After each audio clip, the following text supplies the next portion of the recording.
2019, one night, I got a call. He rolled his bakkie and he didn't make it. I was crying for 3, 4, 5 years and still, that pain doesn't go away. Marcel het 'n 80-jarige lewe geleef in 'n 24-jarige lyfie. And I miss him so much and he will never be back.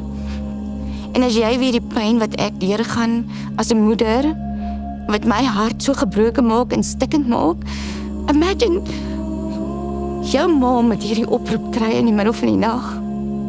So dink bietjie 2 keer en wees veilig op die pad. En